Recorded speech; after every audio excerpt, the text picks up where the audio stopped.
out for us. More and more cases of violence against women women, the girl child, even the aged too, some were not spared, and of course, very young babies. And these days it's taking another dimension of also including boys, which is very sad. So to reduce the cases of violence against women, Nigeria in 2006 adopted a framework and plan of action for the national gender policy. Consequently, the federal and state governments adopted several legislative policy instruments, which to use to contain this heinous crime against humanity.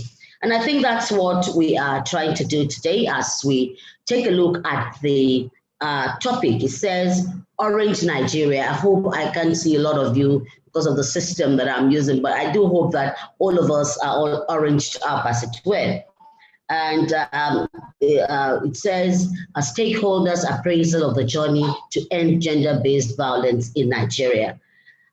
Before we go any further, I think we should hear from the country vice president, my sister, Rhoda Towden, who would give us, I'm sure, a very welcome remark to put in perspective what we intend to speak to today. So at this point, I'd like to invite my sister, Rhoda Prevail Towden, to please give her opening remarks.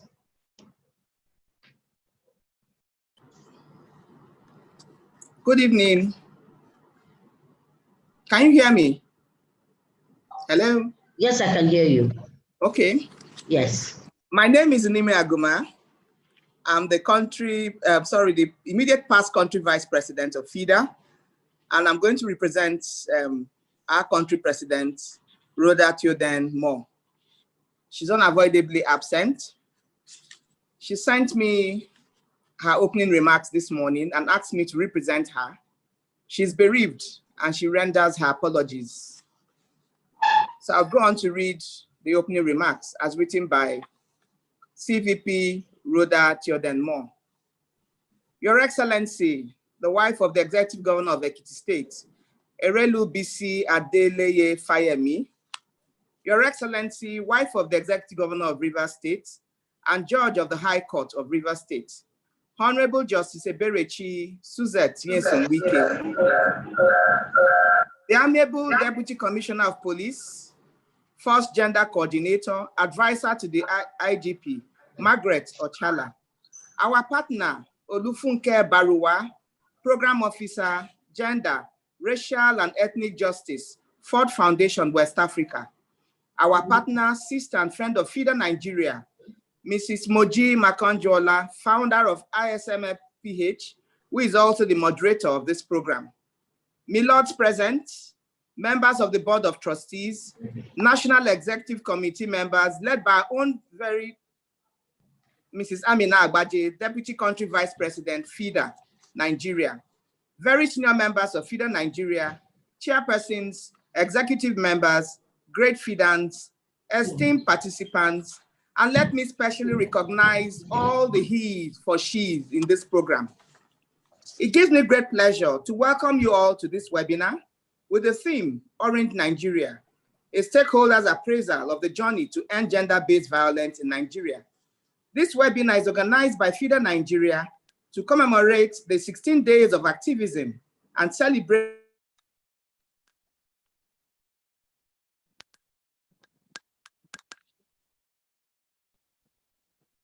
the achievements so far. For indeed, we're not where we used to be. To this end, Fida Nigeria is partnering with some seasoned personalities to share their experiences in combating gender-based violence, to learn and forge a way forward. This year's theme of the 16 days of activism entreats us to fund, respond, prevent, and collect. Fida Nigeria has been funding and has also been funded by donors to respond to cases of gender-based violence. We were instrumental to the passage of the Violence Against Persons Prohibitions Act 2015, which is the extent and benchmark law in prosecuting cases of violence in Nigeria. And we have also been actively involved in advocating for the adoption of the law in all states of the Federation. So far, 18 states have adopted the law. Also,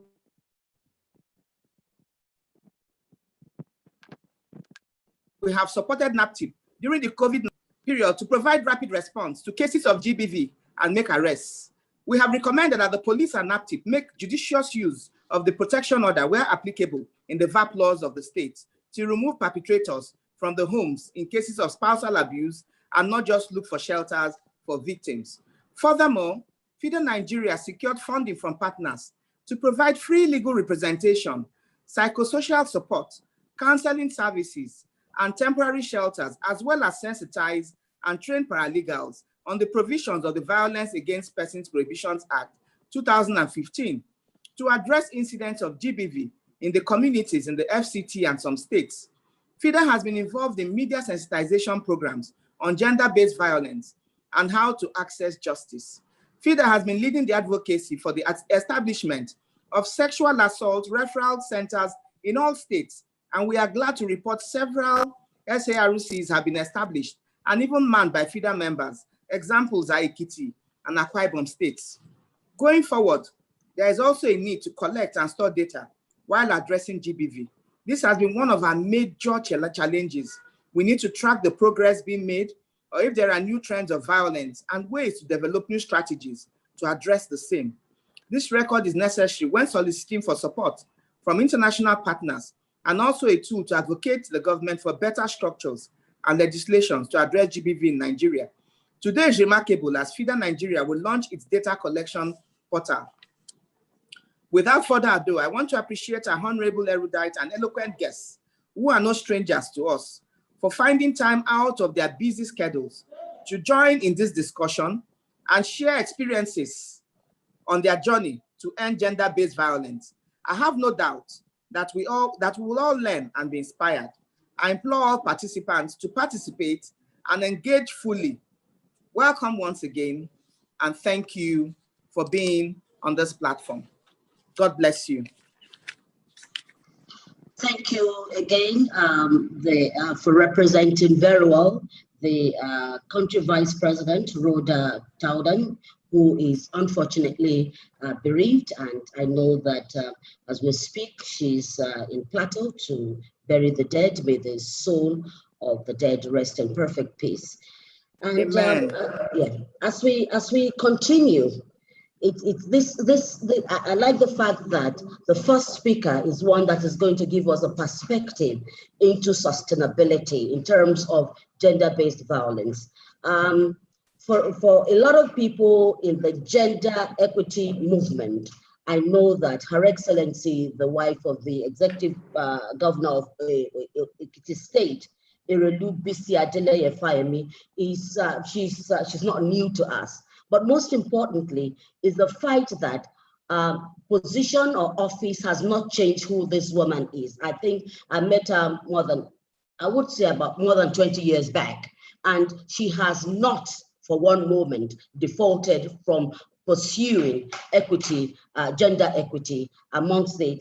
And that's why Ekiti State has become the state now to benchmark for all that is being done and that is possible to ensure that gender-based violence is reduced, and more than anything else, perpetrators don't have any safe haven there. Your Excellency, I salute you, my sister. But before you come on, Your Excellency, I'd just like to give a small background of just a little of what Ekiti State has been able to put in place, which is so important and why she should lead this discussion today. Ekiti State passed a law on gender-based violence, one of the states with laws against gender-based violence in Nigeria. The law recognizes that gender-based violence includes economic abuse, which it defines as the denial of funds, refusal to contribute financially to family upkeep, and denial of food and basic needs, among others. Ekiti State is very holistic. It also established a gender-based violence fund to provide, among others, basic material support for victims. Such victims and their dependents may receive free shelter and vocational training. That is so wholesome and so encompassing for us to treat these menace that we have to deal with gender-based violence. Well, since we have the authority in-house, I would leave the floor for my sister, Her Excellency Irelu Bisi. Please, you have the floor and welcome. Thank you very much, Auntie Moji, for that very graceful introduction. I acknowledge the president of Fida, my dear sister, Honorable Rhoda Theoden. I'm very sorry for your loss. May the soul of the dearly departed rest in peace. Your Excellency, the First Lady of Rivers State, my sister and colleague, the Honorable Justice Suzette Wike. Good afternoon, Madam. All the Fida leadership who are on the webinar, all the development partners who are here, my sister Funke Barua from the Ford Foundation, the few gentlemen who are here with us, good afternoon to you all. It gives me great pleasure to be here to have a conversation with you about gender-based violence and what it is we are doing in Ekiti State to address this issue. I have been speaking on many webinars over the past couple of months, as well as a number of conferences over the past couple of days. So if you have heard me speak about these issues, please forgive me if I'm about to bore you all over again, or if I sound like a broken record going over the same things again. You need to bear with me because this is 25 years after the Beijing conference. And Auntie Moji was struggling to recall when we first met. It was at the Beijing conference. That was 25 years ago. I attended this conference as a young woman, full of hopes and dreams for the future. And women and gender-based violence or violence against women, as we know it within the women's movement, was one of the issues we were addressing in the Beijing Platform for Action. So you can imagine my dismay 25 years down the line. I am still giving talk after talk on violence against women. But that's the world we live in. Those are the realities we face now. But I'm an eternal optimist, as I said at a meeting earlier today. I always believe that my glass is half full instead of being half empty. And so I'm pleased that in the state where where I live and where my husband comes from and where I come from, we have been able to do something to mitigate the impact of gender-based violence on women and girls. Because of my background in development and the women's movement, there were a lot of expectations that I'll bring back some of this to have a bearing on the lives of women and children and the community at large in Ekiti State. I've always been one who has been a firm believer in policy frameworks, because I believe if you have those in place, then you can have tools through which you can hold leaders accountable. And that is why I have spent a lot of my time as the First Lady of Ekiti State trying to ensure that we have legal and policy frameworks in place. I did quite a bit of that during my husband's first term from 2010 to 2014, and now during his second term, 2018 to 2022. We have recorded significant successes, not just in the legal and policy framework space, but in other areas as well. And so what I'd like to share with you is some of the lessons that I've learned and some of the challenges that we've faced and ways in which we've addressed them. So first of all, the issue of legal and policy frameworks, as I've just said, is absolutely critical. Ekiti State has about the most robust policy and legal frameworks we have in Nigeria to address gender equality and women's rights. And this is mostly because we have political will in the state that understands the need to place women at the center of any development programs or strategies. But with these legal and policy frameworks also comes the responsibility to ensure that they do not remain on paper.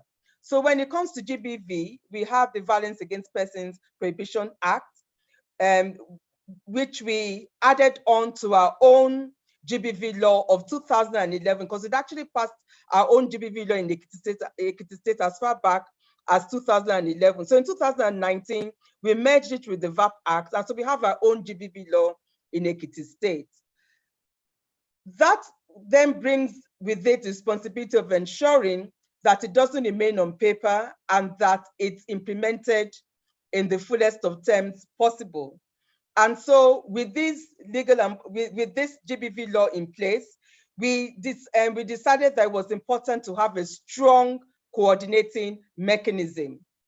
And this coordinating mechanism is something that exists at federal level and is supposed to exist at state level as well. A number of states have different models. I think states would work with what suits them best. From what we have found out in Ekiti, it's important to have a coordinating mechanism that brings on board different sectors, that is multi-sectoral. And so we have the Office of the Attorney General, the Chief Judge, the Minister of Women Affairs and Social Development, the Ministry of Health, Education, Local Government, Information. They are all part of this coordinating mechanism that we have in Ekiti State. And we also have a strong contingent of civil society partners, and Fida is one of those. I chair this coordinating mechanism, and we have structured our work in such a way that every single agency that is part of that coordinating mechanism has a function, has a role, and they have leadership that they are meant to exercise. And we also ensure that they bring resources to the table as well. And as I said at the ROLAC conference that I've just come from, every time it's budgeting, when the budgeting cycle begins, I keep my ear to the ground and I know when the budgets are being prepared. And so I place very polite but persistent calls to all the commissioners in the ministries, Ministry of Health, Women Affairs, and the Attorney General's Office, Education, and so on, asking, I hope you put in something for GBV, because we are all responsible for funding this work together. Moving on from the issue of having an effective coordinating mechanism is the critical importance of treatment, care, and protection for GBV survivors. Now, any woman or child or girl who has been a victim of gender-based violence remains a victim unless they can be appropriately cared for, unless certain protection mechanisms are put in place. That is when they can then move from being victims to survivors. And what we generally understand needs to be in place is things like, at the very least, to have a shelter where you can place women and their children when they're in distress. To at least have a sexual assault referral center where victims of sexual violence can be attended to promptly and receive the psychosocial support that they need in the short, medium, and long term. In Nigeria, we have currently 29 sexual assault referral centers, but these 29 SARCs are located in only 17 states, which means we have quite a number of states in the country who don't have at least one sexual assault referral center. And this is a service that we need in almost every local government in the country. And so that remains a big issue that we need to come back to. Following on from the need to provide immediate support, a one-stop arena of, array of services to GBV survivors, and also shelter should they require it, is the need to ensure that women can build their lives back. And that is why, as part of our own GBV law in Ekiti State, we have a survivors fund, which enables survivors rebuild their lives so they're able to get themselves accommodation. They can start a small business, or they can go back to school should they desire to. We believe if we do not provide this full range of services for survivors of violence, we are not fulfilling our obligations and responsibilities as a state. Another lesson that we've learned is the critical importance of community engagement, and that's not anything strange to members of Fida, because many of you have been at the forefront of this in our communities. I'm very proud of Fida Ekiti, for example. They are absolutely marvelous, and we couldn't have done the work that we do in the state around GBV without the full and active support of both Fida as an organization as well as members of Fida. Now, in terms of community engagement, our political leaders, religious leaders, traditional rulers, and other opinion leaders on the community are usually the gatekeepers. They are the ones who shape attitudes and beliefs. They are the ones who act as the custodians of patriarchal norms and values, which make it extremely difficult for us to get a better deal for women.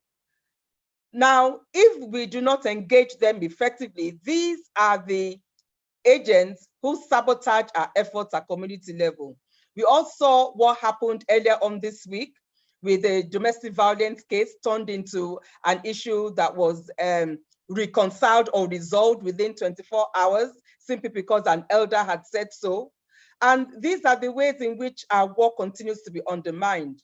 So we all need to keep investing in this arena of community engagement and working with all these leaders to change them from saboteurs of our work into allies.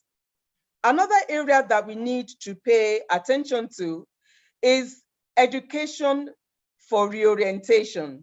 And I'm using education here in the most holistic sense of the word possible. I'm talking about education in schools, right from primary school to secondary school to tertiary institutions.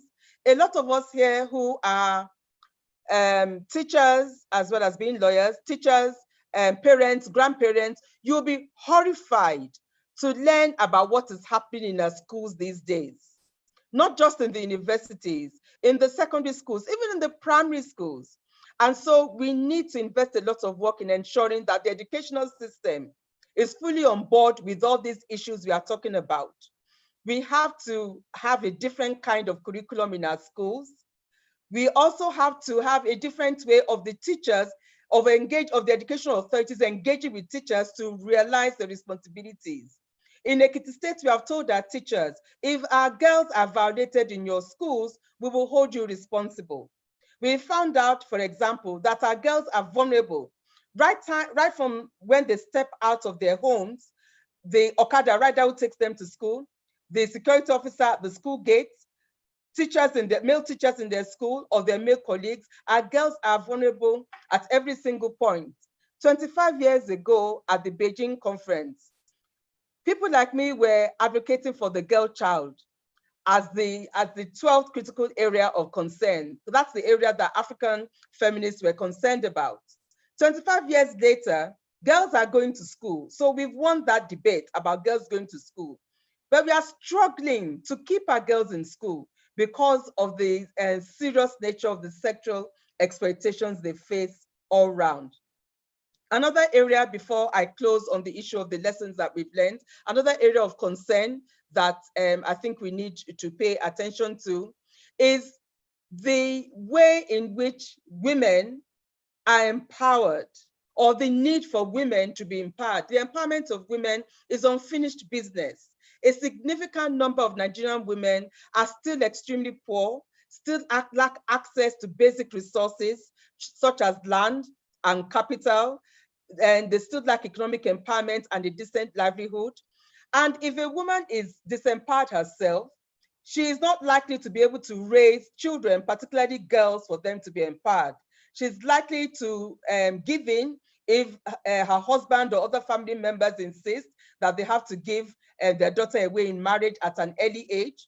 And if a girl who is still a child gets from a poor background, gets married at the age of 12 and 13 and starts having children, then these children will end up on the streets, selling bread, hawking water, and they too will get pregnant at the same age. And then we continue a cycle of what we know as generational poverty. So the empowerment of women is still unfinished business. We need to invest in any way we can to ensure that we raise the status of women across board, so that the more empowered women are, the more chances their daughters will have in life, and the more we are able to break the cycle of violence. Last but not least, the area I'd like to draw attention to is partnerships, networks, and coalition building. And that is why this relationship with Fida is extremely important. In Ekiti State, we consider GBV coordinating mechanism as one whole coalition against GBV in the state. But even within that, the non-governmental organizations who are part of that GBV coordinating mechanism also have their own network that they've put together. And this is extremely important because from the experience that we had in Ekiti, between 2014 to 2018, after we left in 2014, the political will to drive GBV responses was not there. And so a lot of the government responses, or a lot of the things that were supposed to come from the government did not come. There were no resources. The GBV Management Committee did not meet. There was no interest whatsoever.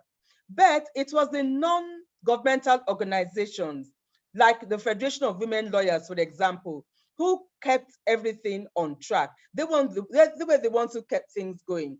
And so that is why I want us to pay attention to all these networks and movements that we have to ensure that they continue to be sustainable and they can continue to be effective partners and stakeholders in what we are trying to do.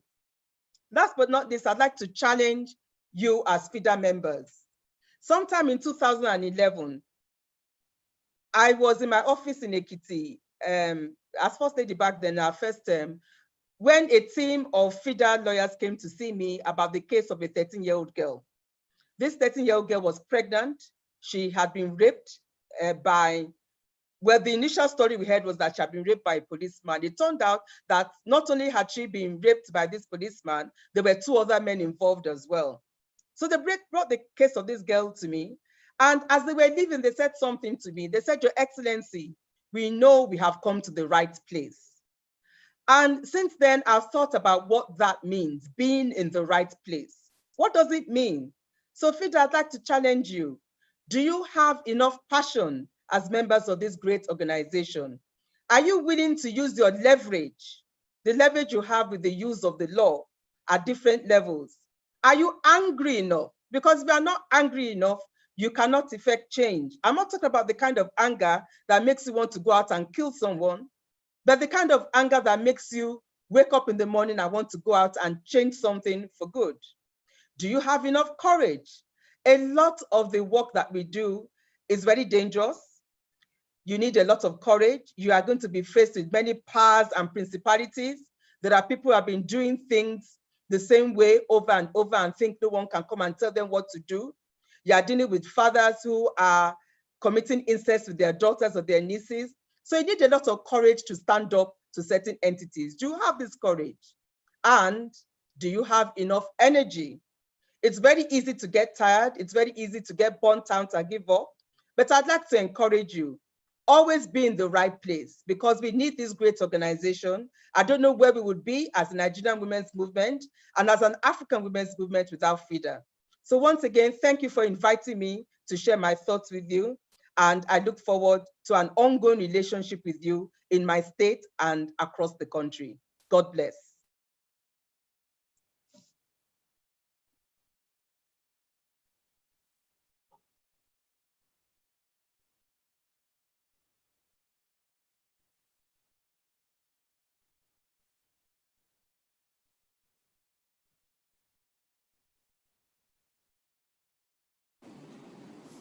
Thank you, Excellency. I think Auntie Moji has network issues. I can't hear her. We are most grateful for your kind words to Fida. We have been challenged. We have been enlightened about the work in Ekiti. And indeed, we know that this journey to end violence against women continues and we are in for it all. So thank you so much, Your Excellency. I'm still hoping Auntie Moji can come in. I think she still has, she hasn't been able to come back in.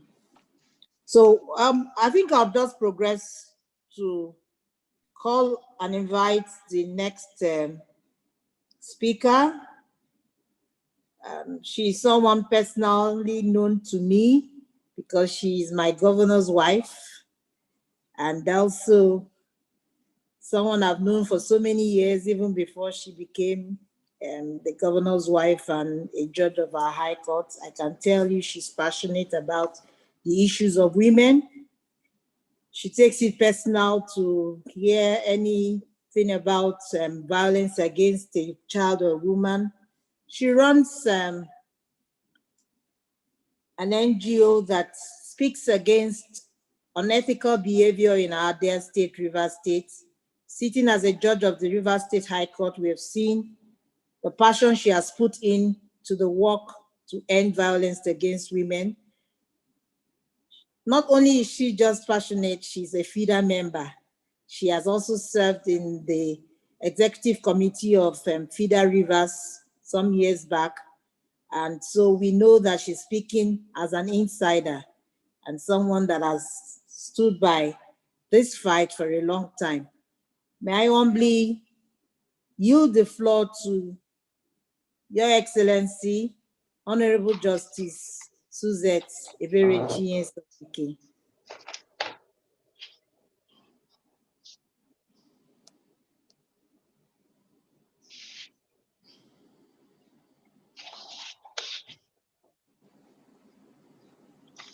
Okay, thank you very much. I should thank Fida for this invitation and this opportunity to allow me share my thoughts.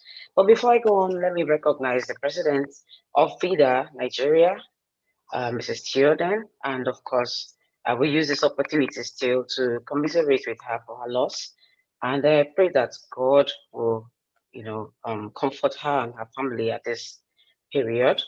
I recognize the presence of Her Excellency Erelu Bisi Fayemi, and let me use this opportunity to commend you on the work that you have done so far in your state. The way you spoke, it is obvious you have been in this business for a very long time, and of course, I encourage you, as well as every other state governor's wife and every NGO in the work of progressing the status of women and, of course, their welfare. I recognize the Deputy Commissioner of Police, First Gender Coordination, Margaret Ochala, all the resource persons, members of FIDA, the Board of Trustees, as well as Mrs. Amina Agbaje. I also recognize the state chairpersons of FIDA, in all the different branches, and of course, all the participants that are here on this platform. So my invitation here is to speak about the court's responses to gender-based violence. But before I go into that, I would like to explain in a short way as possible as I can what I consider as gender-based violence. And I want to say that is anything that is perpetrated on a person, that is dehumanizing, that is an infraction of the person's or the victim's human rights, that just prevents the person from freely expressing himself or herself, because we have to realize that gender-based violence is not only against women, even men too can be victims. And it prevents the person from making free choices and to freely associate, and it's threatening sometimes even to life itself. It affects the human dignity of the person, and is intended to reduce the person's self-esteem, the self-worth, and the confidence of the person. It may rob the person of seeing any meaning in life. So it's also emotional too.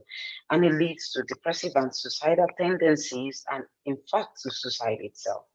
Gender-based violence is a phenomenon deeply rooted in gender inequality, and it continues to be one of the most common human rights violations within all societies in the world. It is directed against the person simply because of their gender and nothing else. Both women and men, as I've said before, experience this, and the majority of them are women and girls. We have to realize that there are different kinds of gender-based violence. Some of them can be physical, and an example I can give is that of indecent assault, defilement, rape, battery, and even some widowhood practices, as some of us may, be aware of in our different customary laws. There's also female genital mutilation, and at this point, I think it would be a good time to make a reference to our Child's Rights Act of 2003. And I want to say that I was really, really alarmed to notice that there is a missing section in that Child Rights Act. Section 25 should have read, and I will read now. Someone, no person shall cause a female child to be subjected to female genital mutilation.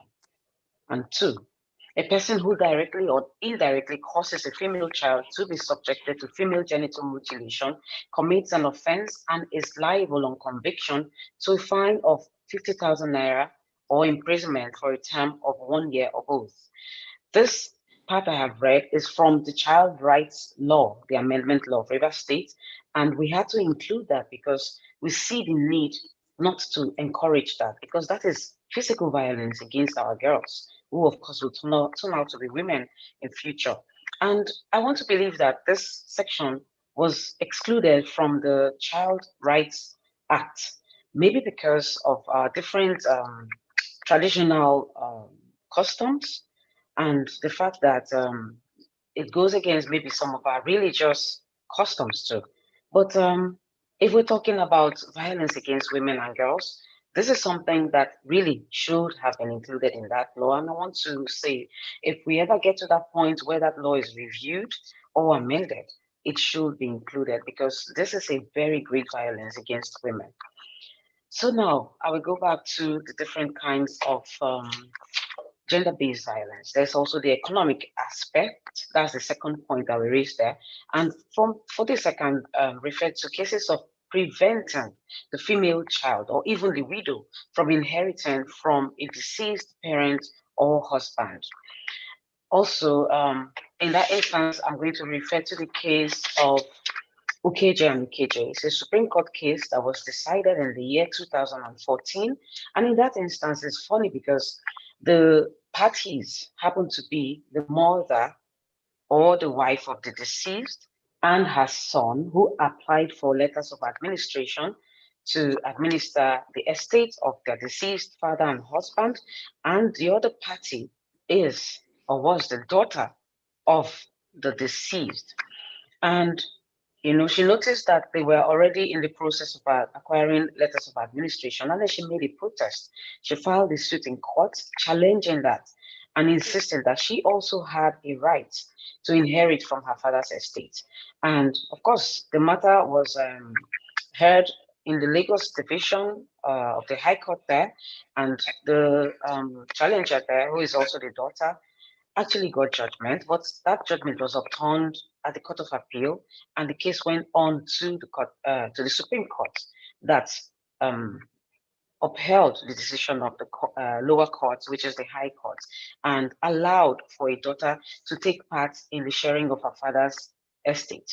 Now, the point I want to make here is that when we consider our customary laws and even the Islamic laws, and I know that the Islamic law is structured in the sense that everybody has a share in the estate of a deceased father or husband. But I would say that the females do not get as much as the male. And I want to, of course, make a case for equality in this respect, because we shouldn't put one child above or prefer one child or even add any value to one child over another.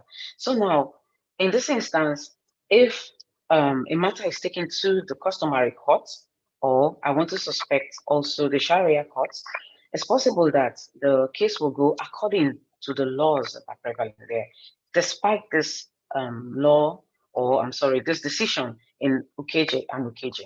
In other words, because these customary laws are still prevalent and they're still existing, nothing much can be done about them. The court will always rule based on its customs.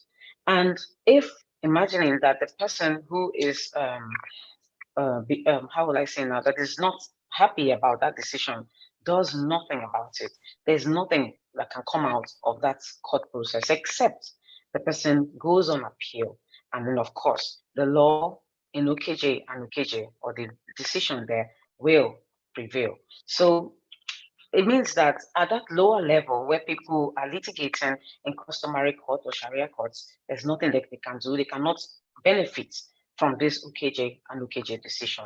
And so that's a minus. Also, we have men preventing women from working outside home or engaging in any employment or career. That is a violence that I will how will I say, grade as economic violence. Also, when we don't allow a girl child have the kind of education that she should have, especially in comparison with the male child at home. It is a problem because it makes for inequalities in the family. There's also lack of sponsorship in acquiring skills also, because that is like Her Excellency mentioned, a woman who is educated, who has skills, is one who can fend for herself and can take care of her personal and other needs that may be, in her family and also in the society where she abides. And of course, we know that when a woman is not educated, when she's not empowered, there's nothing really she can do to help herself or even help any situation that is around her. There's also the lack of adequate financial provisions for domestic upkeep. That I also term to be an economic violence against women at home. When you have someone who, is in a position in a marriage and she doesn't get the kind of financial support that she needs to run the family, that causes problems. And I want to say these are some of the means that men use to keep women in check and under their control.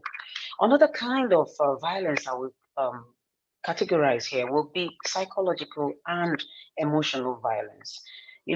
Sometimes we don't really think about the impact of some of these kind of violence or actions that are meted to the victims.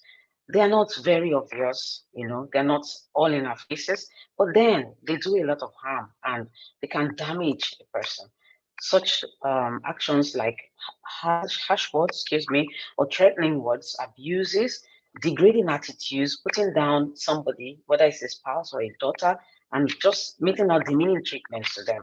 That is, in my estimation, a form of violence against women. And these are not things that are apparent. Are not what we talk about when we talk about violence. We just go straight to that physical part. And all these should be considered. Thankfully, we have the Violence Against Persons Act of 2015, and we are hoping and praying that this should be adopted by all the states in Nigeria. We also have the social aspect, and that would be the fourth category I want to talk about. And this, I will say, is discrimination against women or even men or their capacity, such as taking a suspect on bail. When somebody is arrested and he needs to provide a surety to be taken out on bail, especially when it comes to the police stations. It has been heard in the past, and I have experienced that women are not allowed to take suspects on bail. And the reason they provide for that is the fact that, you cannot hold a man, for example, you cannot bring him and, produce him at the time when he is expected to come to the police station. And so women are deprived of that privilege that they would have had to take persons on bail. And I think that is very demeaning. It is something that can be very, it can cause some depression for women. It's oppressive and it should not be allowed. It's a police practice, it is not a law. And I'm hoping that, things are getting better and that this particular aspect of the practice is being discouraged and hopefully stopped. There's also the how will I say now, circumstances where women are not allowed to testify in courts in cases that come before the customary courts. And that's because, the law or their custom says that women cannot, give evidence or talk about traditional practices or customary law. And that is not all right. And the case in point I will mention will be the case of Okeke and Wingele. It's a court of appeal decision. And of course, this tells you that, all our courts in Nigeria are all orange courts. And we, of course, do our best as judicial officers to uphold the rights of women as well as every other person who appears before the court. In that case, it was held that being a female of a female gender does not render the evidence of a witness inadmissible and or not credible with regard to customary law. So that I would say is a success and achievement that the courts have come up with in holding up the rights of the women. Of course, I've also mentioned the laws of inheritance customarily between the male and female offspring, and it is still prevalent in our customary courts. It is part of our customs. And some of those customs, of course, we know they're obsolete, they're oppressive, they're discriminatory, excuse me, they should be done away with. Unless it is challenged successfully, the courts will deal with only what is presented before it, as I've already said. And like I said, the Violence Against Persons Act 2015 is a very good legislation that has, put all this, considered all of this and takes cognizance of all these different issues. And it has clearly outlawed some of these instances of discrimination and that are inconsistent, of course, with Chapter 4 of the Constitution of the Federal Republic of Nigeria, 1999, and or any kind of practice that is repugnant to natural justice, equity, and good conscience. So we'll say we have some successes there. So it is one thing to speak of gender-based violence, and is yet another to get victims to access remedies against them. And I think that there are some points I need to mention here that militates against people accessing justice. First of all, you have to be aware of something before you can take advantage of it. So we have not a total lack of awareness, but an abysmal level of awareness of rights of women in this instance. People must first be informed before they can take advantage of these laws. They have to know that they exist before they can know how to, approach the courts or go about, enforcing their rights. We have decided cases and precedents that can guide courts and determine different matters that are similar in their facts that come before them. And a case in point I will mention here will be R versus Princeville. It's a 1963 case. It was reported in 1963, Northern Region of Nigerian Law Report, page 54.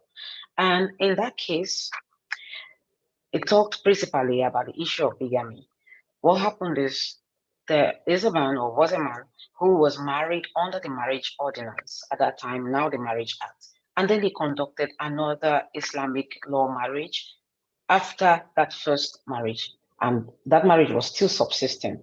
And so the court found the, how will I say now, the accused person at that time, because that's what they were called at that time, guilty.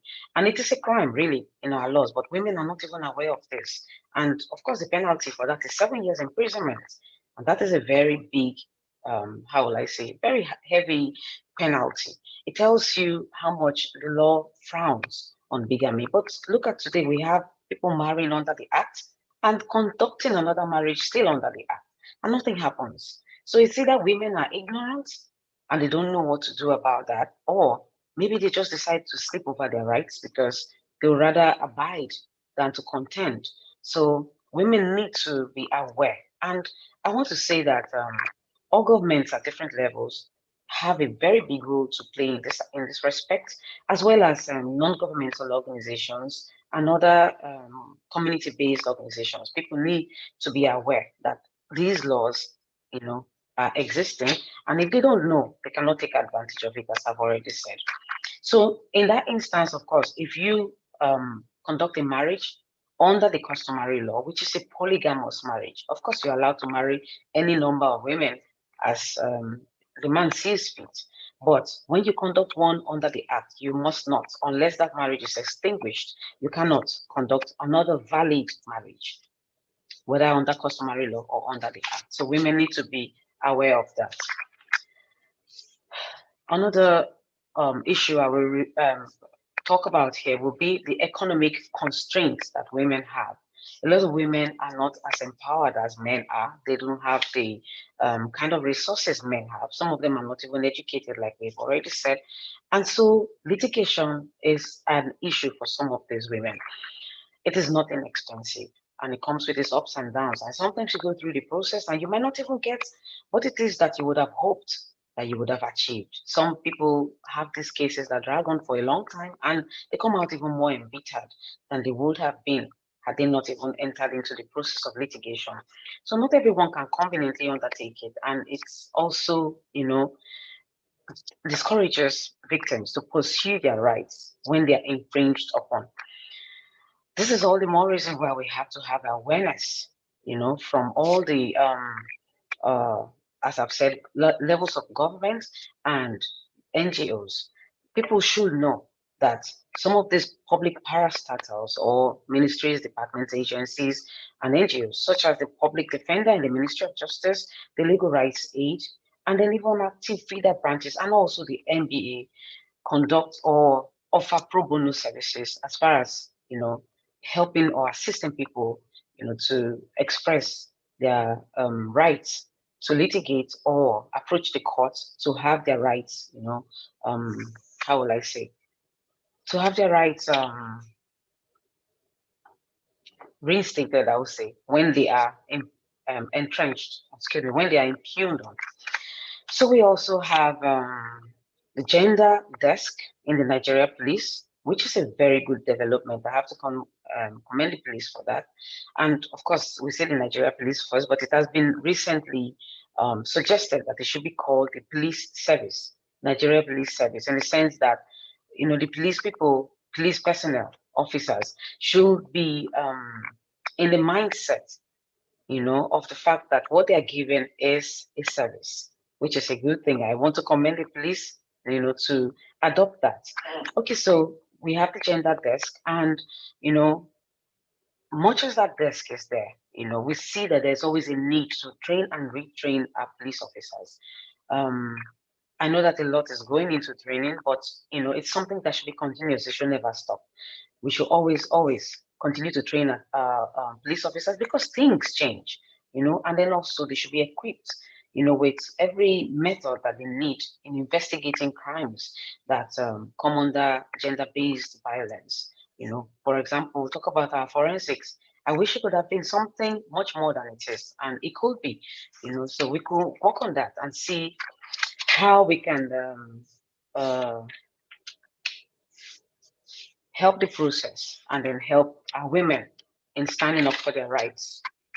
So I've talked about the different forms of gender-based violence.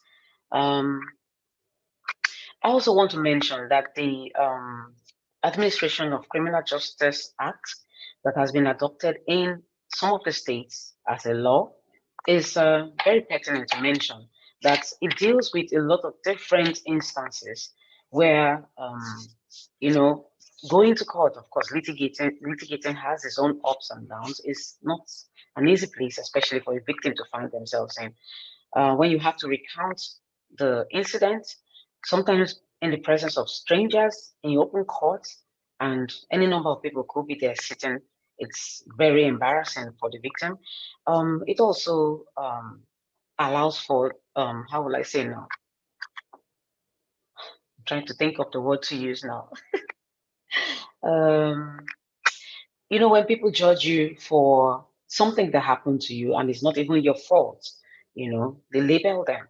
And that is really, really sad, because a lot of people will rather keep away from going to court because they have this fear of being stigmatized. So when this is an issue, and then you can have these issues dealt with in privacy with the perpetrator and the victim facing each other, of course, together with other members of maybe a panel, and then the perpetrator can actually see and understand what it is he has done wrong and take, or accept the blame for his action.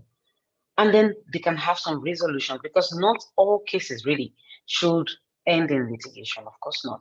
Sometimes it's better to resolve. Sometimes something as a simple apology is enough. Sometimes restitution in the sense of making some payments, because sometimes when these actions are perpetrated, the victim might incur some injury and then go to the hospital and incur some expenses looking after themselves. Now, if they have some monetary compensation, that might be able to suffice, or assuage that victim's feelings. So that is an option. Of course, the plea bargain system also allows for the perpetrator to agree to a lesser offense, because sometimes you can even go through the whole hog of litigation and you can have some technicalities that will not even allow you to come out successful as a prosecutor. So the person who perpetrated this act,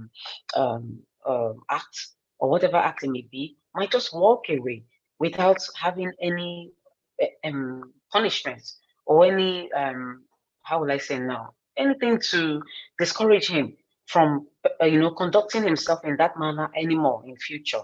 And that is a loss, because if you don't prove the essences or essentials or the ingredients of the offense, then the perpetrator doesn't get to be found guilty. And of course, the law presumes everyone innocent until proven guilty, and then the perpetrator walks away, and that is a bad thing. Now, if the perpetrator can agree to a lesser offense and go in for some other punishment that may be less, but still, at least he pays in some respect for the acts that he has committed. That is a success, and it will, of course, help to soothe the feelings of the person who is the victim. And of course, the court reserves the right to inform that perpetrator, even if he agrees to a lesser offense, that indeed he can be punished for a greater penalty than what he has agreed to. So now, this leads me to the point of what encourages gender-based violence really in our society. Why is it existing? Of course, we know that it's something that has existed, from the beginning of time, but why is it getting worse? Why are we taking cognizance of it? In the case of rape and other maybe indecent assault, defilement, I want to imagine that maybe the provision of the internet and other platforms like Facebook and other social media, it has made it easier for people to voice out and say what it is that is their issue, and they can make more connections with people all over the world and express themselves. So now we hear more about it. And I don't want to think that it's happening much more now than it did before. Women are becoming more vocal, they're becoming more confident, they're becoming more encouraged to speak up. And they're also, we're also having men who, of course, the he for she, that are taking their position and also speaking out against it. And so when men hear their fellow men talk like this, it is something that I want to believe will discourage, the perpetration of these crimes. But then let's go back to the family, the unit that is the substructure for every society. How do we raise our children? You will be, amazed to find out that we still have roles, gender roles in our families. We apportion a particular kind of job or housework or chore for the female children, and then another one for the male, which is not something to be encouraged, because when we do that, we allow the men grow, or the boys grow into men, believing that there are roles for women, that there are expectations that they should have for women that they should not surpass. And it becomes a problem when they come out into the larger society, and then they have to deal with women who are contending sometimes for positions as they are, who are competent or maybe even more so than they are, and they can't stand it, and that is a problem. We need to raise secure men, men who see women as partners in progress, in advancing every interest in society, and not just people who are good for just whatever it is the man feels that is the role of a woman. That should not be encouraged. We should start from the home. And I want to use this as a point, a time to say every parent should have a rethink of how we raise our children. We should, of course, encourage our children to support each other and also be there for each other and make things better, not only in the family, but also in the larger society. That way, the men are groomed into a way that they see women as, partners. And I don't know what else I can say, but I think this is a good time to stop, and I will not leave without encouraging Fida. Of course, you're doing a very good job of helping women realize their rights and, exercise their freedoms in obtaining or achieving those rights in their lives and in everything that they engage in. I want to, you know, thank you for the work that you're doing, and then to ask you to continue. It is not easy, like Her Excellency stated. It's a risky place to be in, but you have to be balanced, really. And I'm not saying that you should show any form of favoritism towards the woman, but you look at the cases that are presented before you. And I know it will not be easy, but I believe that God will guide you in all that you do. And all of us should be encouraged to continue in this respect to advance the interest of women, because when our women are happy, when they're settled, it makes for balance in the home, and it also helps with raising of our children, which of course is, I will say, the not the exclusive preserve really of women or mothers and the family, but women are natural nurturers, and we are the ones that a lot is in our hands in raising the next generation, and we should not fail. Men do have their part, yes, but the women are the ones that are closer to the children.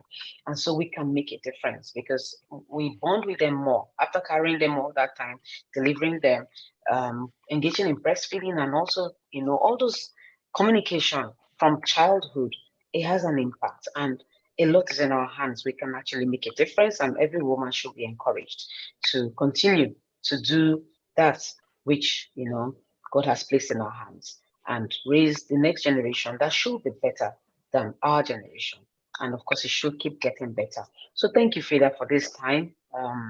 Thank you for your attention, all the participants. And I pray that God blesses all of us. Thank you.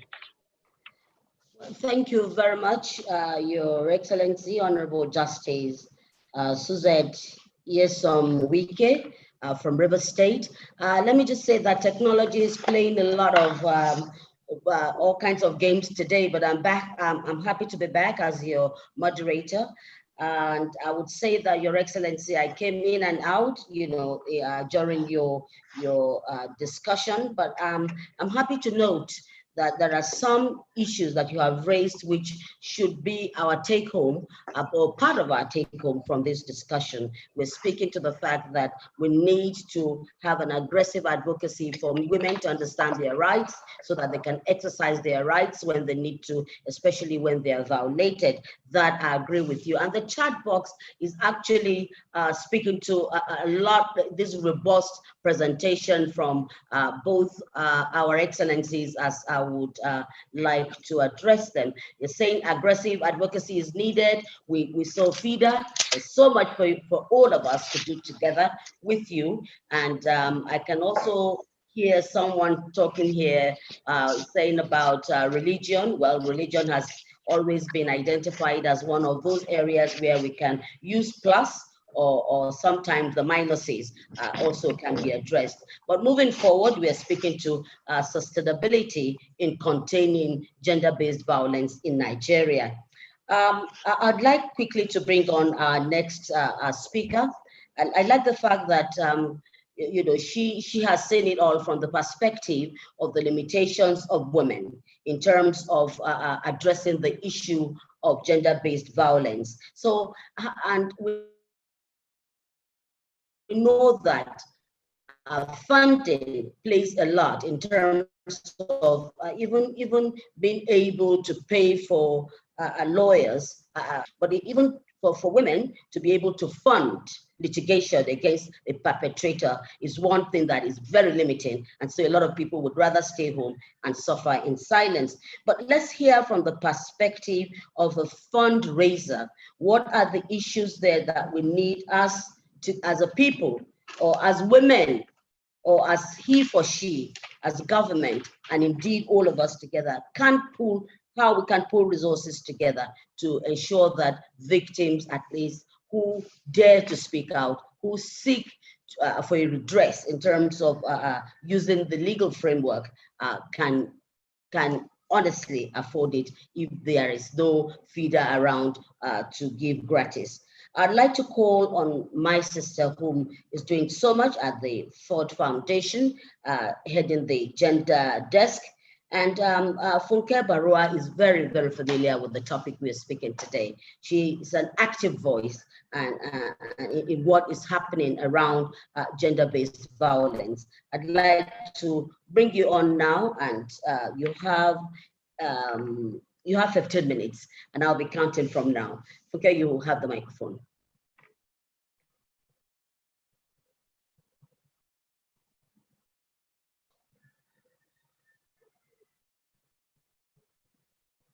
Hello, my sister, Funke.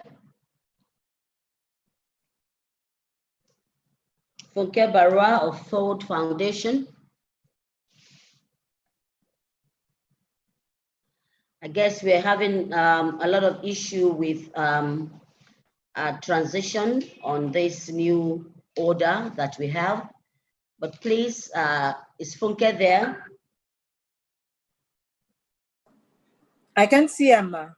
I think we've lost Okay.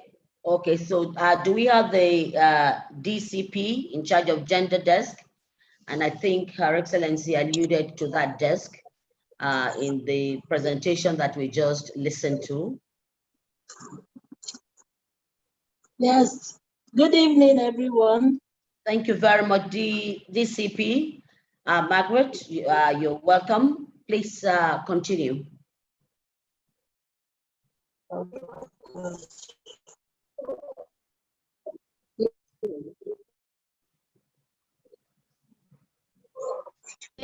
Mrs. Her Excellency, Honorable Justice Eberechi Wike, the country Vice President of Fida, Rhoda Tayodin, pardon me, I don't know if I pronounced that well.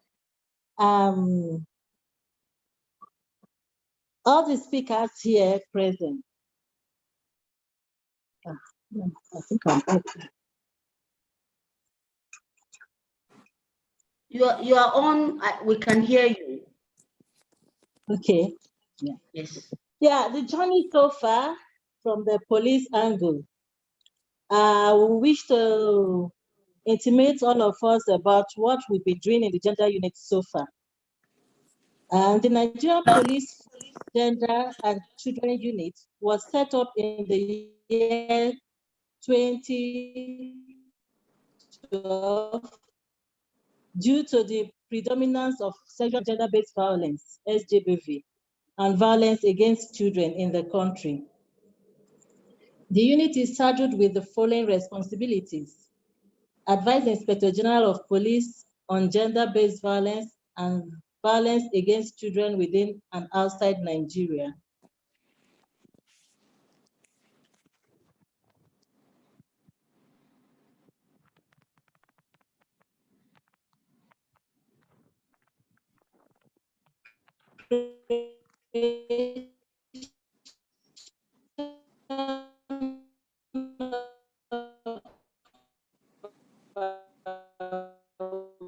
Awareness police for commands on how to respond to SGBV and violence against children.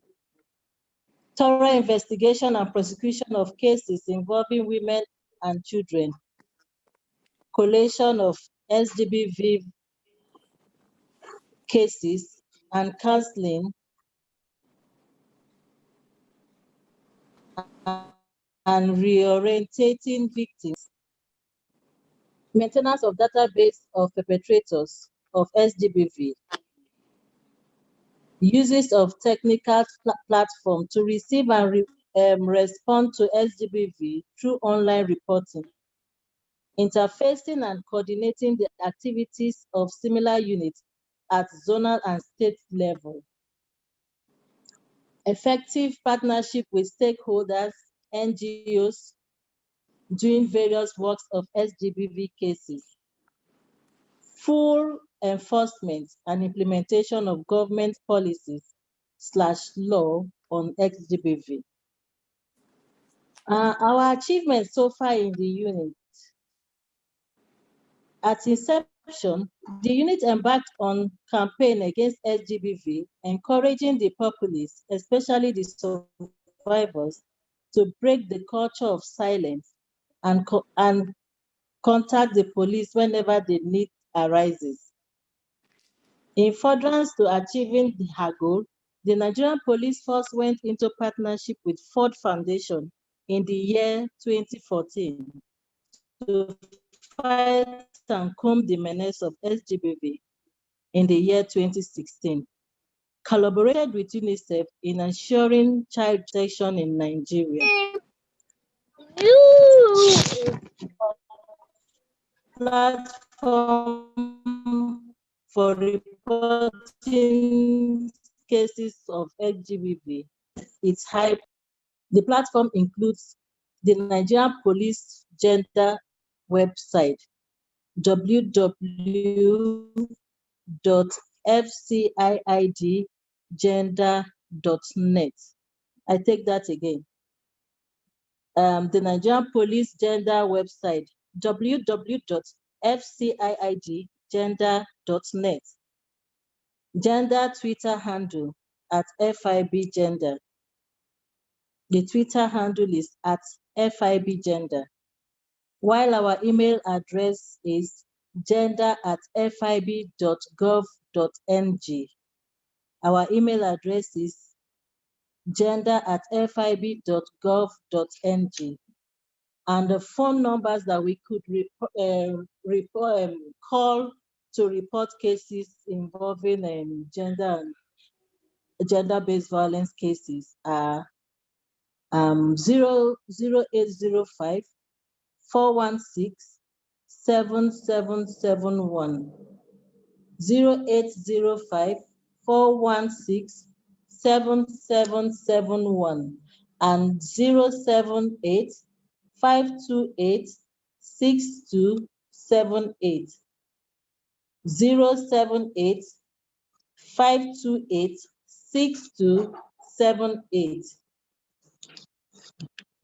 Baseline assessment and mapping exercise of existing specialized decks in the 11 pilot states and headquarters were carried out. Lagos State Command, FCT, Benue, Anambra, Katsina, Bayelsa, Imo, Cross River, Osun, Gombe, Adamawa. All these states were included in the assessment.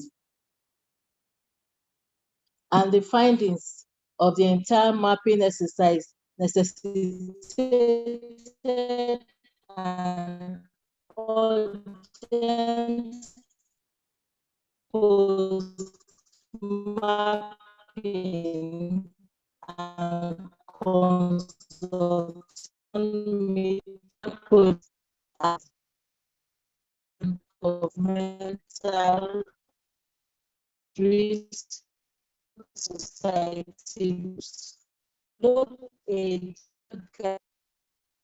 or analyze the standard operating in of Jesus. Says Nigerian police was also commissioned police officers, including the criminal Platina, Benue, and FCT on child justice were sensitized.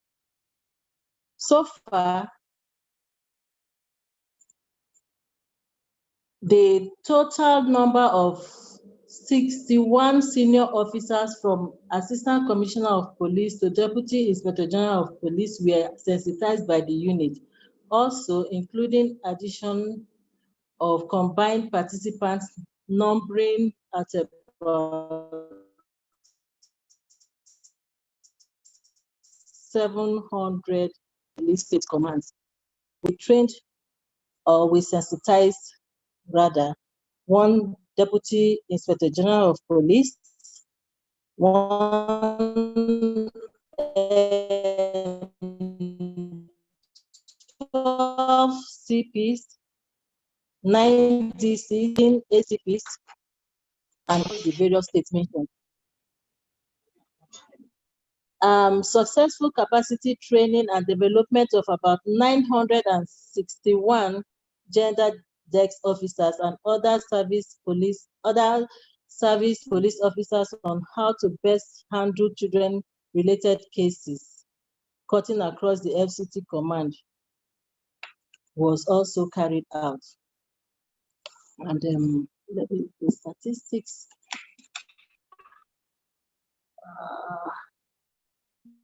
I'll give you the statistics in a minute. Oh, sorry.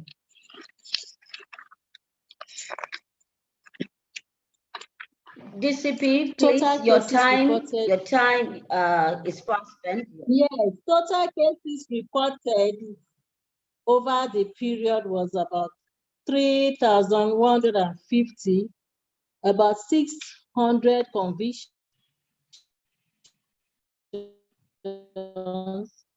while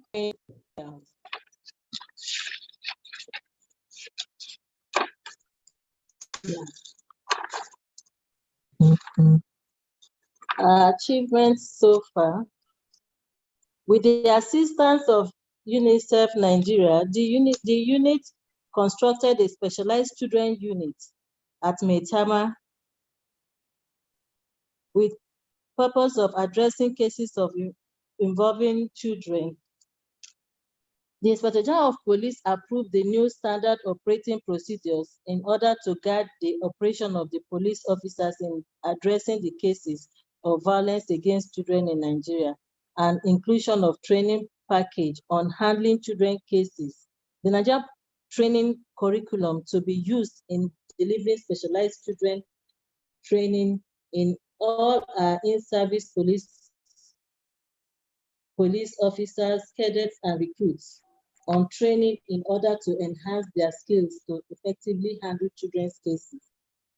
Recently, the Inspector General of Police approved creation of gender desk offices in all our higher institutions of learning to curtail the trend of sex for grade. The members of the unit also embarked on campaign awareness to satellite towns and slums around Abuja on every Friday to sensitize the public to report cases of SGBV, where they are mandated to wear dedicated t-shirts with inscription, "Say no to sexual and gender-based violence." Creation of WhatsApp group for all gender officers across the commands. Other cases, including most especially during the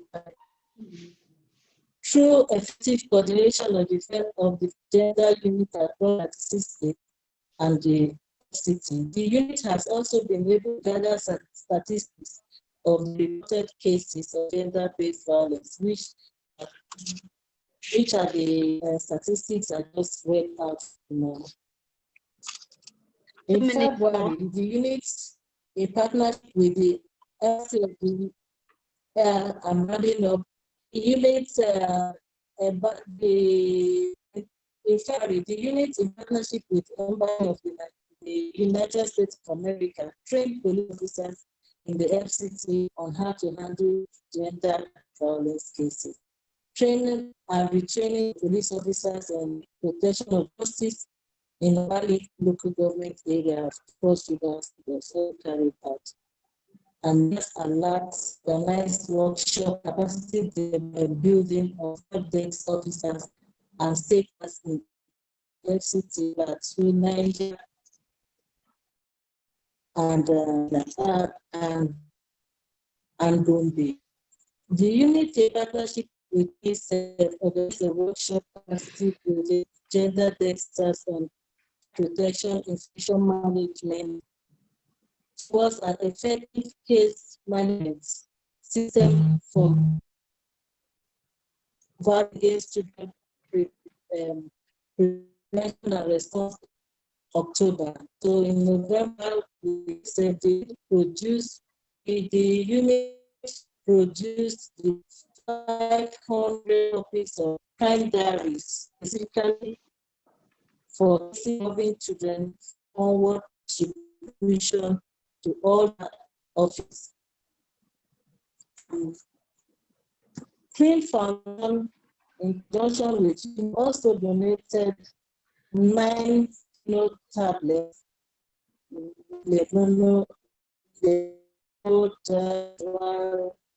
I might just have to, DCP Margaret, I might have to stop you.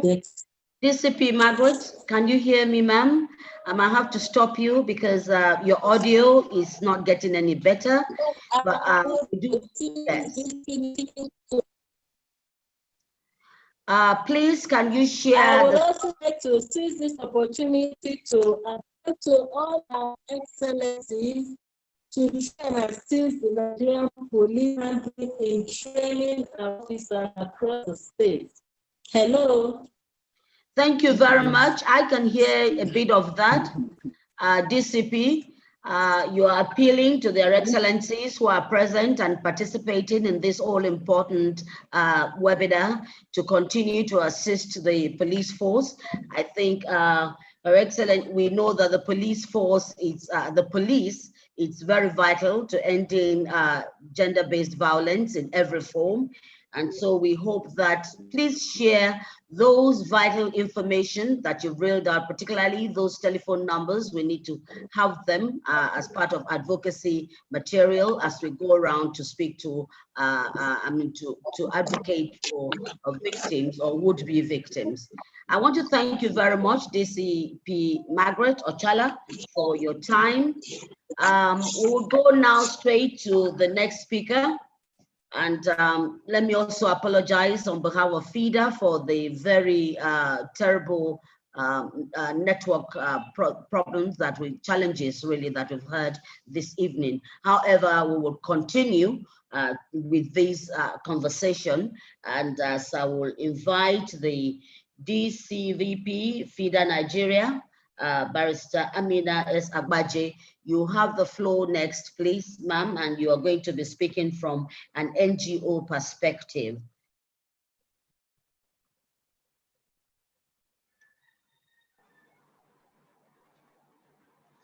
Our next speaker is the Deputy Country Vice President. Thank you. Yes, Amina, thank you for arranging our world as it is. Thank you, Auntie Moji. The Country Vice President, Fida Nigeria, Your Excellency, Relubisi Fayemi, Your Excellency, Honorable Justice. Sorry to interrupt you. You need to put off one of your devices. So because we'll keep having the echo back. Yeah, because I was losing track. Okay.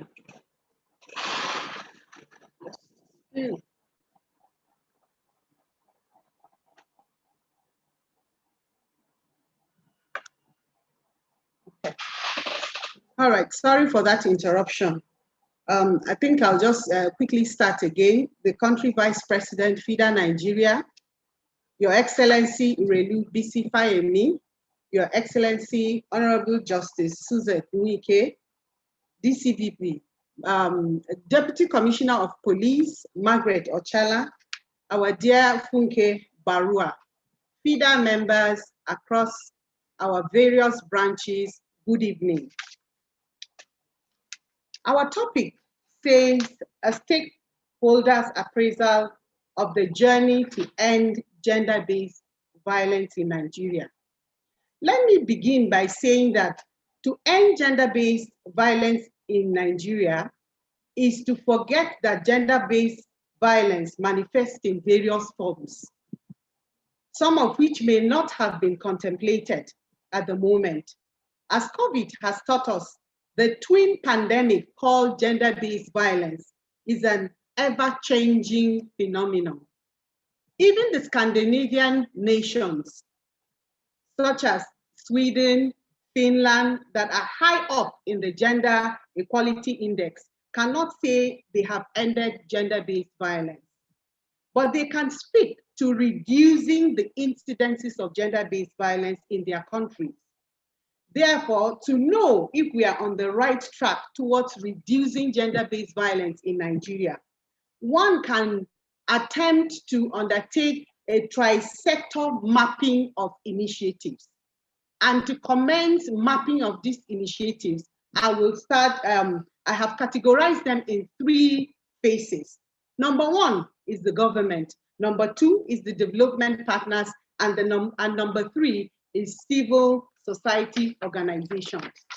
Let me begin by highlighting some of the initiatives that the government has undertaken. First, I would like to say that the Office of the Vice President in 1 year set up sexual assault referral centers in 18 states, including the FCT. the Nigerian Governors' Wives Association on Ending Gender-Based Violence, which Her Excellency Irelu Bisi Fayemi, who is with us on this platform, is the chair. They have recently developed their implementation plan on ending gender-based violence. This is to complement and ensure coordination of ongoing initiatives, such as the Pikin No Go Die Again in Edo State, Raise Foundation in Niger, and Ekiti Shelters, and so on and so forth. The Federal Ministry of Women Affairs, at every opportunity they have, they keep on re-echoing, they keep on re-emphasizing, they keep on repeating commitments in tackling gender-based violence. And we at this point, we must also recognize the efforts of the Nigerian Governors Forum that declared a state of emergency. On the 20th, they declared a state of emergency on gender-based violence on the 20th of June, 2020. These are some of the initiatives that the government has put in place to demonstrate, to show that Nigeria is on the journey of ending gender-based violence. The second one I'd like to speak to is the initiative of development partners. Over the recent years, especially as social media provided us the opportunity of coming in contact with cases that are totally nerve-wracking, we have seen the move by a lot of development partners to commit funds to gender-based violence in Nigeria. Ford Foundation is at the forefront of this. And it may please our audience to know that Ekiti, Plateau, Lagos is one of the some of the states where Ford Foundation is implementing some projects by the efforts of Fida Nigeria. We have seen the move by a lot of development partners to commit funds to gender-based violence in Nigeria. The UNFPA, UNICEF can even be more striking, and even the more striking one is the Spotlight Initiative that started early this year or maybe late last year. The Spotlight Initiative is the EU fund that is being managed by different United Nations agencies. It is focused squarely on violence against women and girls. Either they are looking at mobilizing movement around it or documenting properly initiatives or success stories. It is a huge fund that women-led organizations are able to tap into to begin to work on the issues of gender-based violence in Nigeria. Fida is one of the major partners that is implementing the Spotlight Initiative in 6 states. DFID is one of the big funders of anything gender-related, basically. At least these 2 partners are big on gender-based violence. With the interest of development partners building and increasing around these issues, you are likely to find women-led organizations able to access grants to work on issues of gender-based violence in Nigeria. The challenge that Fida has noticed in that arena is that it seems as though the funding is not really speaking to response as much as it is speaking to prevention. The funding are for setting up sexual assault referral centers that would respond, or the funding for setting up a support system for even the respondents, because our sisters are burning out. They are seeing pictures, they are getting stories that are giving them nightmares, and no one is taking care of their mental health. The funding is almost nil in this regard. The kind of funding that we see is that of advocacy visits, do sensitization, create awareness, without so much going into recruitment of psychologists to support people, going into doctors and nurses. All this encompasses solid response mechanisms. And unfortunately, funding hasn't been going into that. It's only DFID that is able to do that with the Mirabel Center in Lagos, which they tried out, and I think the fund ran out because the project closed down. We need to look at funding for responses and not just funding for prevention, because gender-based violence is happening in Nigeria everywhere, whether we're trying to prevent it or not. Now, I'll talk about the initiative of the civil society organizations, and this is where you have organizations like the media, the CSO, Fida, Nigerian Women Traders Association, Form 1, and other organizations. To say the truth, kudos must be given to civil society organizations because they have stepped in the role of government, even when government failed, ensuring that response is provided, even when they do not have funds. You have organizations like Fida that is solely reliant on membership dues, still being called upon every day to provide responses to women. And Fida is unable to shy away from that despite not really getting huge funds to be able to do this. Perhaps the ones that will need more support will be the media in terms of reporting, in terms of coverage, in terms of reportage, so that the focus can be more on the perpetrator than on the victim of gender-based violence. Of course, the religious-based women organizations, such like Form 1, such as Christian Women Association, have also been trying their best. But for this journey to end gender-based violence, they need to also divorce themselves to a large extent from the usual rhetorics, from the usual religious rhetorics of it is well, God will change him, inshallah, pray, to the rhetoric of diligent prosecution, to the diligence, to the rhetoric of low tolerance for impunity, and of course, ensuring that the wishes of the survivors are respected. Because that is one thing that a lot of us do not talk about. There is a recent case about a woman that did a video that she's the wife of a channel's reporter.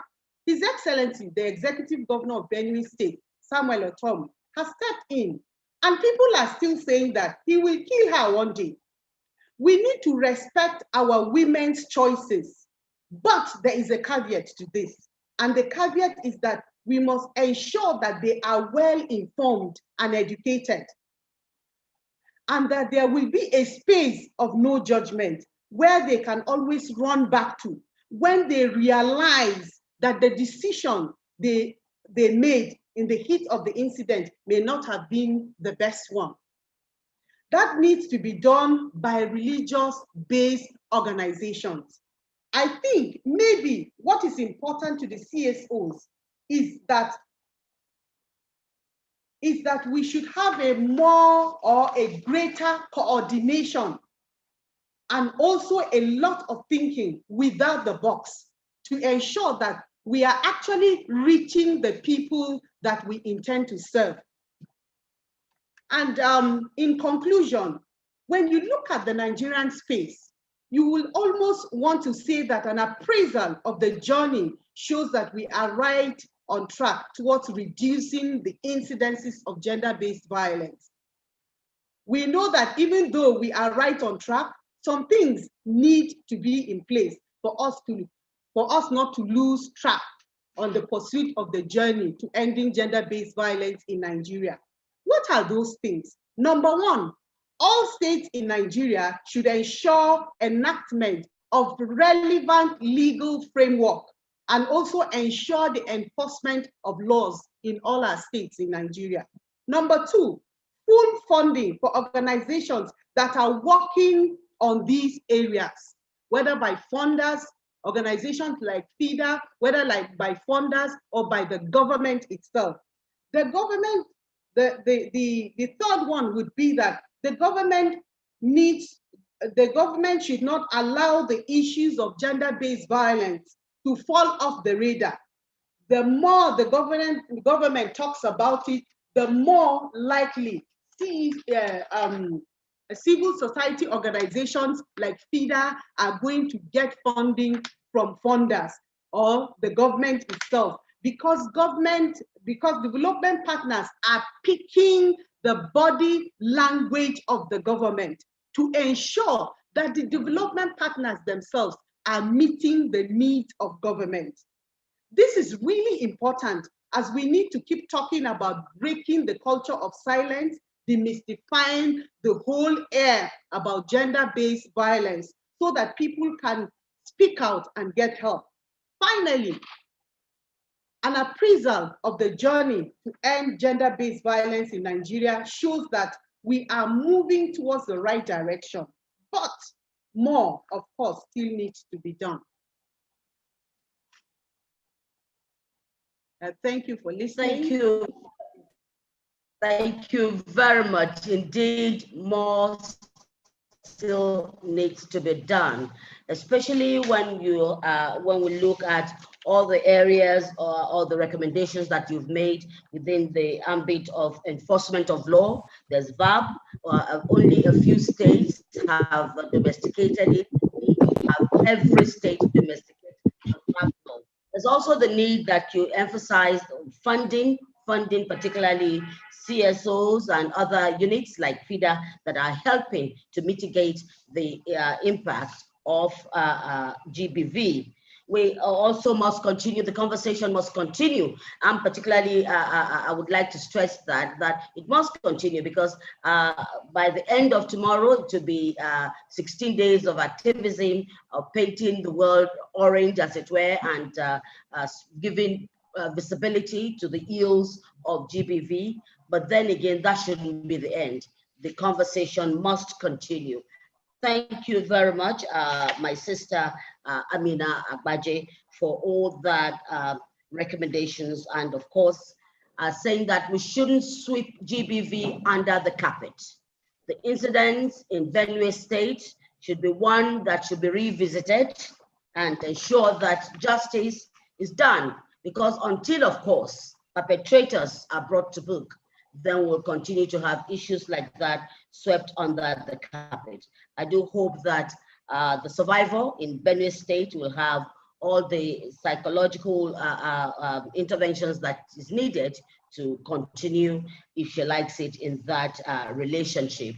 But more than anything else, I think you also spoke strongly to the fact that we need more experts for the well-being of survivors.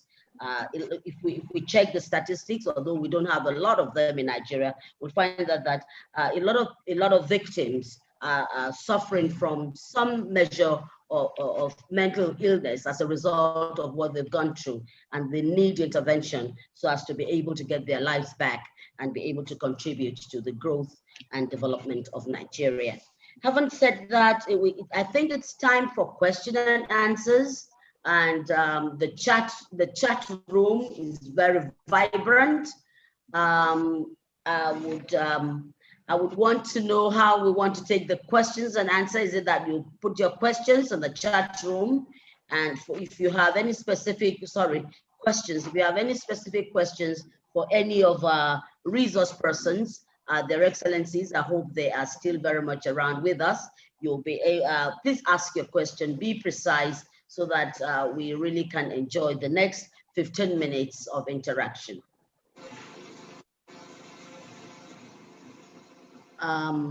If I can read quickly from the chat room, it says that we need more hands on deck and more support to NGOs working in this area. Great statement there. And we have a lot of grassroots advocates in Ekiti, which is one way to go.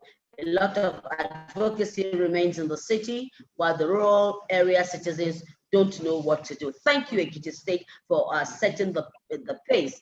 I wonder if Her Excellency is still with us, so that she can actually maybe give us more insight on how you have been able to achieve advocacy at that level. I'm still here, Auntie Moji. Do you want me to go ahead now? Yes, please. Go ahead, please. Right. Well, it has been a concern that a lot of things happen in capital cities. First of all, thank you to all those who spoke after me, Her Excellency Suzette Wike, the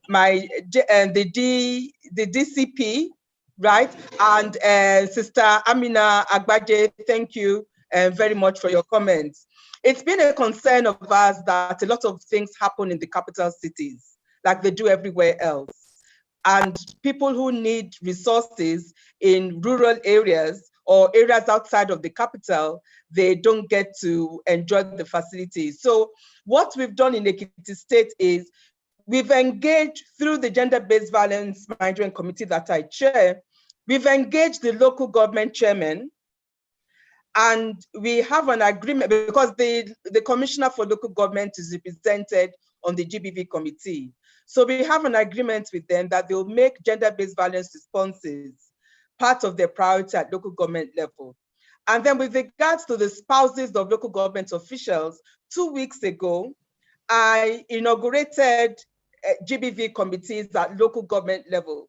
So the spouses of the chairman are responsible for organizing these committees in their different local governments, and they have to involve the wives of the traditional rulers, they have to involve clergy, they have to involve the market women and men.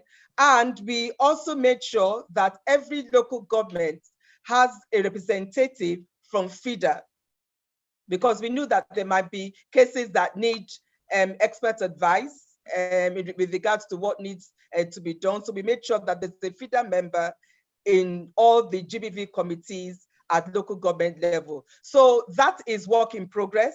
And apart from having a sexual assault referral center in the capital city, we are also targeting 2 additional ones over the next 6 months. We have 3 senatorial zones. So we want to have 2 additional stacks in the 2 other senatorial zones. They won't be as big and fancy as the one we have in the capital city, but they'll be functional.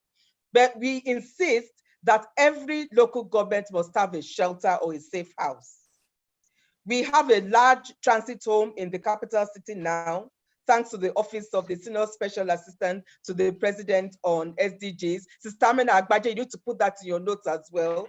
Thanks to the Office of the Special Advisor on SDGs, we have a 208-bed transit home for women and girls, plus a vocational center. So apart from that in Ado Ekiti, we are insisting that there should be a shelter, no matter how basic, in every local government, so that if there's a woman in distress, she can be taken care of in her local government immediately. But I'd like to quickly speak to 1 or 2 things I heard from what other speakers have said. The lady from the police said that we need to assist the police force. That's very important. I'm pleased to inform you that in Ekiti, recently, the Gender-Based Violence Management Committee donated a vehicle to the Juvenile and the Juvenile and Women's Committee of the Police Command. We gave them a vehicle, we gave them laptops and printers and other consumables. So you can harass other state governments and tell them that other places like Ekiti have supported the police in that way. With regards to the issue of funding that Sister Amina was talking about, what we have experienced in Ekiti State is, even though we have done a lot of work around GBV, there's this Yoruba proverb that if there is a dog that is the village favorite, everybody loves the dog, everybody owns the dog, that dog is likely to go hungry. Because everyone will tell the next person, oh, I don't need to feed the dog because Mama Kuti has fed him, or Mama Felicia has fed him, or Mama Sarah has fed him, and then the dog goes hungry. In that case, Ekiti State, even though we do all this great work, there are no donors banging down our doors because there's the assumption that, well, Ekiti can get things done. So we too would like to be supported by donor partners. We recently had a really good conversation with the Ford Foundation, and they're going to start funding us. But what we've done in Ekiti, which we hope other state governments will replicate, is we have taken responsibility. So what that means is all the things we have done up to now, setting up the Sexual Assault Referral Center, ensuring that we have an effective response throughout the state. It has been as a result of ensuring that there's effective budgeting by all the ministries, development, and agencies who are responsible. As I said on the panel this morning, maybe it's because I'm a professional fundraiser. I've fundraised most of my life in civil society sectors. So I know how to follow the money. As a first lady, I might not have a budget for my office, but I know where to find it for the work that needs to be done. And so I know how to knock on the doors of Women Affairs and ask them, what have you put in your budget for 2021 for GBV? Ministry of Education, Ministry of Health, Ministry of Local Government, Ministry of Information, even Ministry of Agriculture, Commissioner for Agri. How many agri projects can you bring the way of women next year so that our women can have a livelihood? We have the Microcredit and Enterprise Development Agency. We have a great partnership with them as well because they've helped empower a lot of our women. So these are the ways in which we can ensure that there's funding available, even from the state governments, from the little the states have, before donors then step in to support what they can. Thank you so very much, Your Excellency. Thank you for you've opened up all the lines where one can actually work towards having sustainability in fighting this hydra-headed monster that we are dealing with, GBV. And I think it's important too, and kudos to you, Your Excellency, that you have this happening at the rural areas, at the local government, at that level, because oftentimes we do forget that they also bear the same burden that we do at the rural level. Let me just say here, another question is coming in for you, and it says, my question to Her Excellency Erelubisi Fayemi, in your presentation, you identified political will as a big problem and mentioned the inaction on the part of your state between the end of your first time in office up now. You have done so much for GBV. What are your concerns about the continuity of these efforts after you leave office? Very important.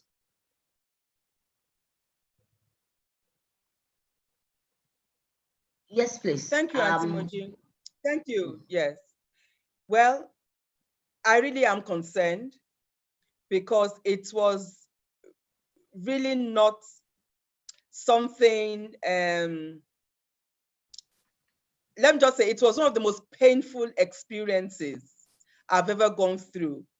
To come back after 4 years and to realize that a lot of things that have been done, particularly with regards to the upliftment of women and putting certain things in place, that it was as if nothing had happened. People even hid files as if to cover tracks, so that there'll be no trace of what had been done, so that they will not be accused of having colluded with the most recent administration.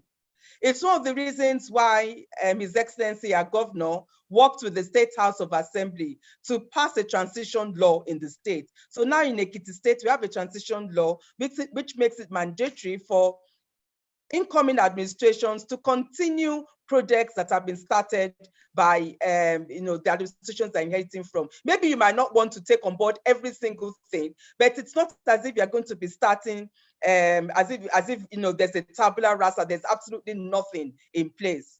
So what we are doing differently this time is to ensure that the gender-based violence response mechanism is a strong one with all those agencies I've spoken about, that we build the capacity of the civil servants, that we have more gender specialists amongst them. And just recently, because our new head of service is a woman and she gets everything that needs to be done, we had a conversation and now we have this partnership with the Gender Studies Center at Ekiti State University. There's a new program that's going to start in January, a postgraduate program that will enable some of our civil servants, male and female, to go and acquire more knowledge and information in gender studies and gender mainstreaming. So hopefully we have more people who are committed to the values and to the principles of gender equality and women's rights, we will see more sustainability within those agencies. And then, you know, I said earlier that we encourage the civil society organizations to start a network. It's precisely for this sustainability reason. It's because we know that whatever happens, they will be there to ensure that they hold the government of the day accountable. They have the knowledge, the information, the skills, the institutional memory, and they will be able to ensure that this work continues.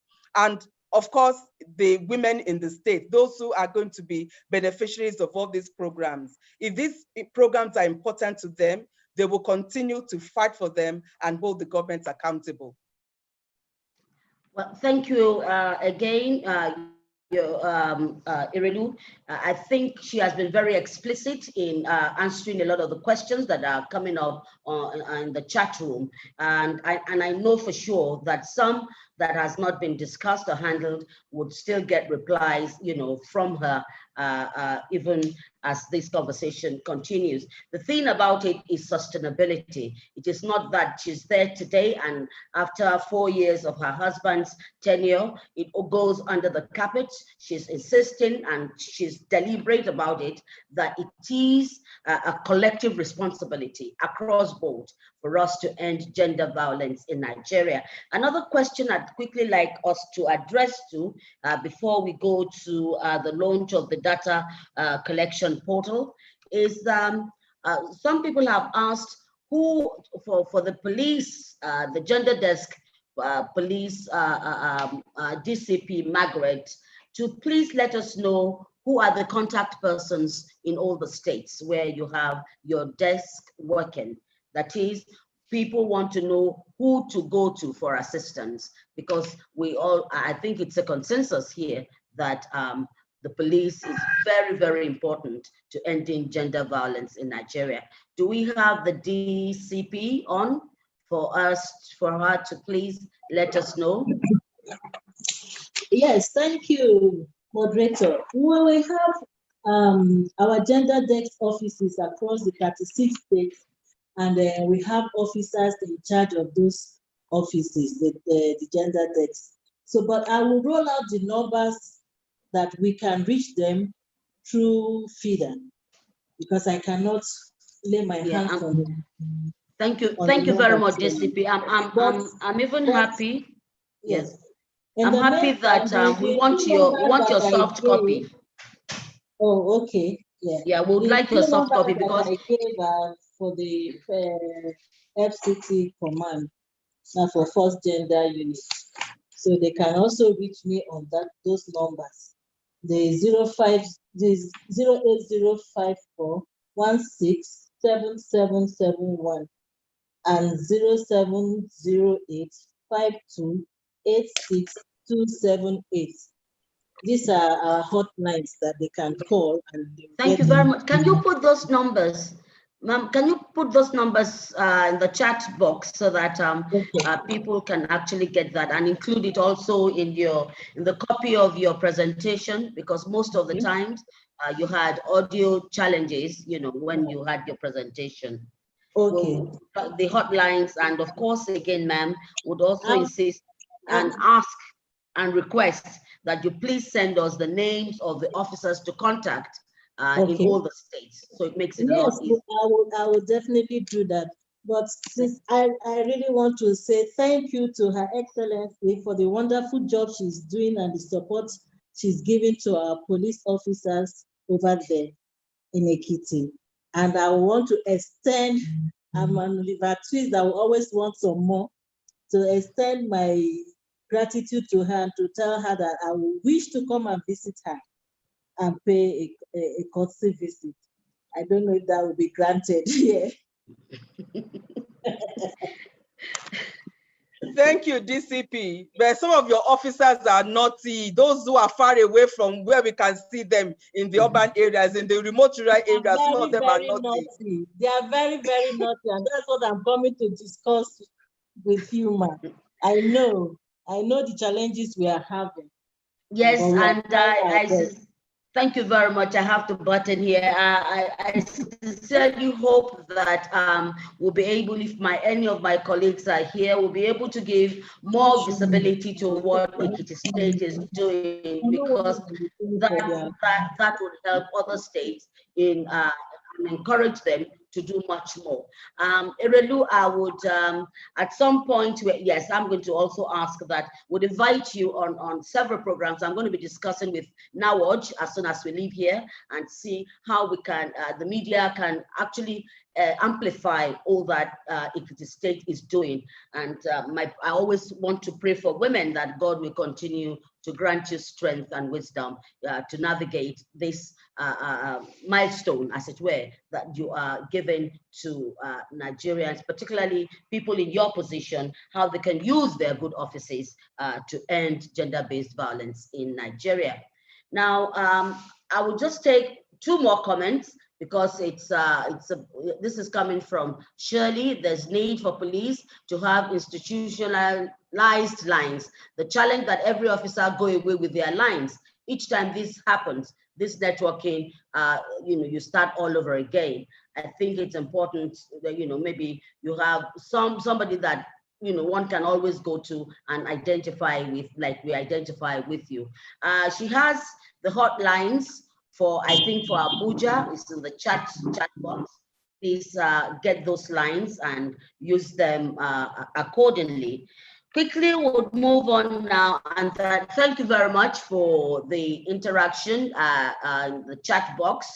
This will continue, I'm sure, as we continue with the next line on the agenda, which is the launch of the data collection portal by the National Secretary Fida, Evelyn Membere Asimie. National Secretary Evelyn, you have the floor. Thank you, Auntie Moji. I want to once again acknowledge the presence of Your Excellencies here present, resource persons, friends of Fida. I can see our international secretaries in the meeting room. We have other international officers. I think I saw the RVP too, Mrs. Awomolo, SAN. Well, thank you so much for being here. All Milots here present. For us in Fida, Nigeria, this is a special occasion for us because just like we've had from our various speakers, the need to have data cannot be overemphasized. It has been one of the setbacks we've observed in Fida work, in our Fida work. It's even more embarrassing when we are asked by international bodies to produce the data of the cases we've handled over time. And so we have looked at this necessity, and very recently, without waiting for the funding of anybody, Fida Nigeria Executive Committee decided to fund the production of a portal that will be domiciled in our website. So it's something that anyone that visits our website can access to see the cases we have reported over time. So the data collection portal has its own website link, which is what you can see on the screen right now. It's a www.fidadatacollection.com. But then it's also domiciled in our website, our mother website. So immediately an officer does the reporting and fits in the data of the case handled, you find it immediately transit into our website. So we have named it the Fida Nigeria Case Management Data Collection Tool. It's a form to be filled basically by our officers at the various branches. We're glad to announce that we have Fida in 36, we have 36 branches, which covers all the states of the Federation. And from our operation, our structure, the vice chairpersons of our various branches man our litigation and what we call the ADRU and litigation committees. And they have the responsibility to take into cognizance all the cases that come our way. Some feeder centers, we operate free legal clinics in all our branches. And these clinics, some of them operate even on a daily basis from Monday to Friday. Some have specific days. And there are branches that receive as much as 20 cases per day. So you can tell the number of reports they get in a week. And if we have this data at our disposal, like the CVP mentioned in our remarks, it will also help in funding. It will also help us to look back and say where we are and what we can do better. So this form has been created to cover all issues that we daily have to put together and present to the public. We have the status of the matter is also here, the cases and all that. And we are hopeful that we won't have to lose this data because of poor funding. Of course, you know that if you run a website, it has to be yearly paid for, and then it has to also be modified to meet the trending times. So we instead of waiting, just like Her Excellency, the wife of the governor of Ekiti said, instead of us waiting to get the international funding, we have taken the first step, and we know that our partners here will encourage us to ensure that we continue with this data collection. So on behalf of the national president, I would like to invite our international secretary. We didn't inform her, but since she's here, it will do us an honor to do the formal launch of this portal so that it is operative from today at the end of the launch. So International Secretary Mrs. Ezinwa Okarafo would please humbly request that you do the formal launch of this Fida Nigeria Case Management Collection 2 portal to be operative from today. Your Excellencies Erelu Fayemi, Honorable Justice Nyesowike, FIDA international officers here present, country vice president and members of FIDA Nigeria executive, FIDA Nigeria chairpersons, FIDA members, and all who are attending this program. I'd like to acknowledge your presence and thank you. It has been a most interesting session. There was just so much to pick up from each of the presentations. So let me first of all congratulate FIDA for putting such an excellent program together. Now, regarding the case management data collection tool, I can only applaud this effort. I think it is an awesome initiative because indeed, like you had pointed out, Evelyn, data was always an issue, and this just makes it easy to get the information we require for the work that we need to do. Sometimes it is people who are writing papers, academic papers, who are seeking information. And it is pretty embarrassing to talk about FIDA and all she stands for. And yet, FIDA is unable to provide the data, the statistics we need, which will help drive the change that we seek. So I really, really commend FIDA Nigeria executive for this effort. I think it will go a long way in helping us. It even brings the information to our face. You know, it puts information in our faces and helps us as we, in our individual and collective capacities, make an effort to drive the change that we have committed to and the change that we seek.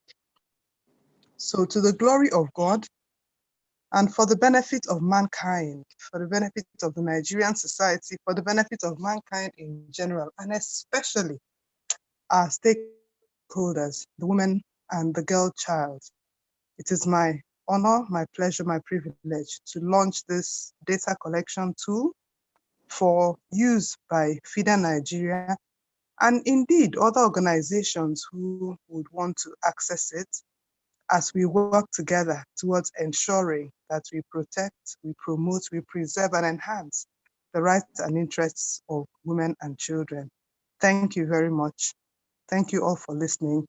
and all praise and glory to God. Thank you. Thank you, Ma. Very much.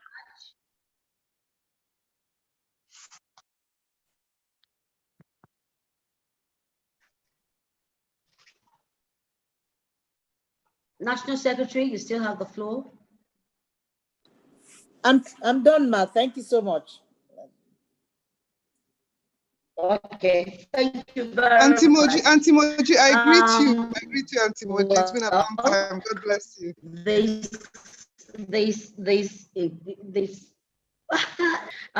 has been a wonderful evening, well spent. I cannot but say thank you to Erelu Bisi Fayemi, Her Excellency, wife of the Executive Governor of Ekiti State, who is also a woman in her own stand that has consistently and constantly stood for what she believes in the society. Thank you very much. I also would like to acknowledge the fact that we had with us on the First Lady of Rivers State, Honorable Justice Suzette Wike. Thank you so much for even from that level being able to speak truth to power. Now, DCP in charge of Gender Desk, I've read from some of the inputs that we have in the chat box, how you are actually operating with zero budget. I'm sure that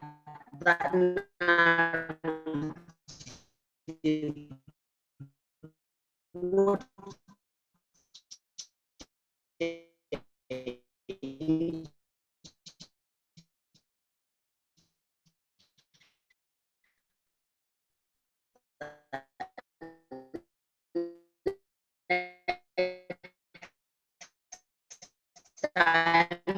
when Fida puts this together, we'll be able to speak to going forward after this CVP, Fida, as well. The questions and answers, a lot is coming on now. I mean, there's so much about gratitude for what particularly our two excellencies have been able to do, spending your time with us. But most importantly, the points that have been raised, which will see our GBV has been so discussed. And of course, we know now where to go, we know where the gap. I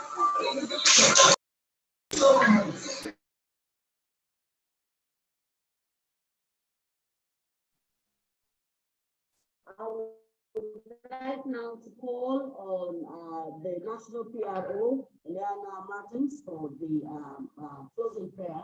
Thank you, and thank you, Fida, for making me part of this historic meeting. I'm sure that our collaboration will continue. God bless you all. Please, PRO, you have the microphone.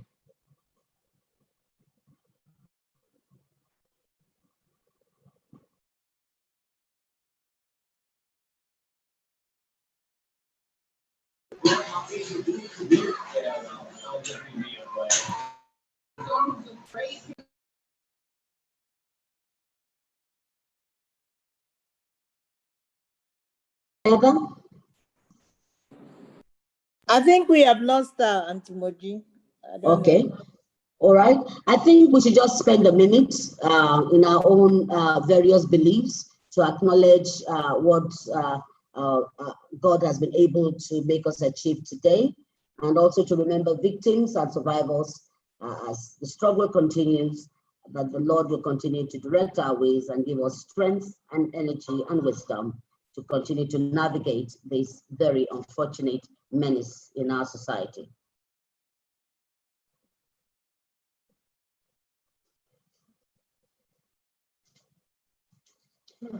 Amen. Thank you, Fida. Good night, everyone. God bless you.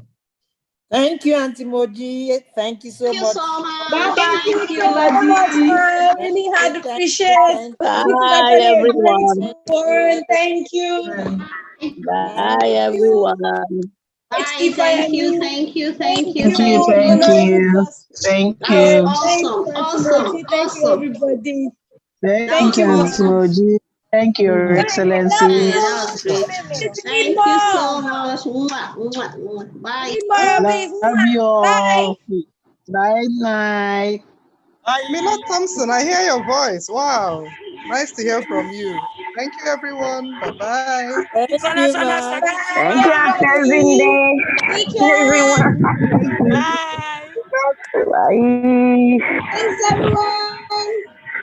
Thank you.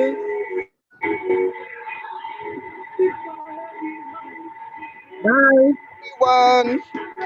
Thank you very much, everyone. Thank you. Here. Oh, baby.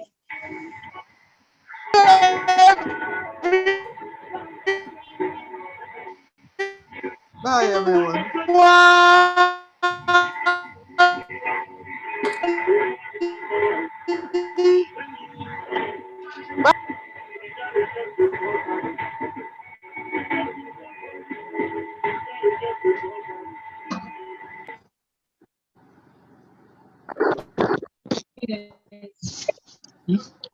I better heat water for me. I'm done with my meeting. I was actually at a meeting. Not really. They tell you to.